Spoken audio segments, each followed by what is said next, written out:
Good morning, everyone! This is Vicky Manaysay, Operations Manager ng Entrep Hub. So, nandito tayo ngayon sa Imus, Cavite para sa grand opening and store blessing ng ating 5-in-1 business, which is Global Pinoy Travel and Tours, Unified Payment Center, and syempre yung Entrep Hub, Brewing Spot, Takoyaki Corner, and Steakhouse. So, ano pang hinihintay nyo? Tara, sama na kayo! Itutour ko kayo sa loob. Hello guys! Dito na tayo. Pasok na tayo sa loob ng Brewing Spot and Global Pinoy Travel and Tours. Tara na!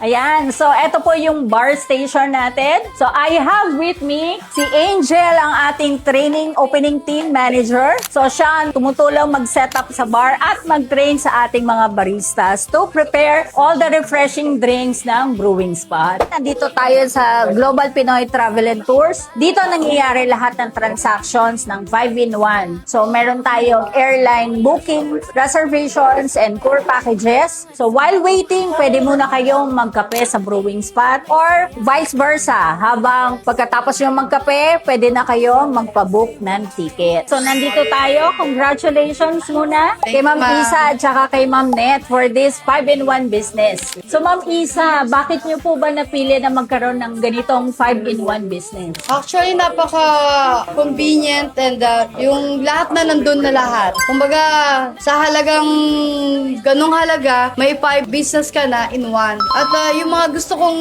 business is nandun talaga siya. Travel and tours, payment center, coffee shop, and takoyaki, and then next time, yung steakhouse naman and bento pares. Ano po yung maipapayo nyo sa mga tao na gustong magkaroon din ng ganitong klase na 5-in-1 business? Mas maganda talaga itong 5-in-1 sa mga gustong maghanap or naghahanap ng mga business. Kasi murang-mura siya compare sa iba. Talaga namang sky's the limit yung sa kanila. Dito as in, maipapayo ko talagang kumuha sila nito. Ano ba yung mga naibigay sa inyo as franchisee ng aming support team?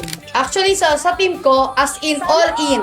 Kitang-kita naman. Sa Vanguard team, thank you so much. Talagang nandito, si Mentor. Talagang lahat ng support. Marketing, binibigay lahat ng mga pangangailangan namin, lahat ng tanong namin. As in, support talaga nandoon. And sa operations, ma'am, ano naman po yung masasabi nyo na itulong namin? Ay, oo. Hindi pwedeng makalimutan si Sir Angel. Kasi kahapon pa yan nandito. Umaga hanggang halos gabi na umuwi. Talagang todo bigay yung suporta. Kaya sa mga gustong mag-franchise, dito na po kayo. Kasi talagang ang suporta ng marketing, ng company, tsaka ng team nyo, nandoon lahat. Ayan, so dito nagtatapos ang ating video for today's opening. Nice namin magpasalamat kay Ma'am Isa Lariñas and also kay Ma'am Net Coro for having the 5-in-1 business. Kaya guys, see you sa next franchise opening! Bye!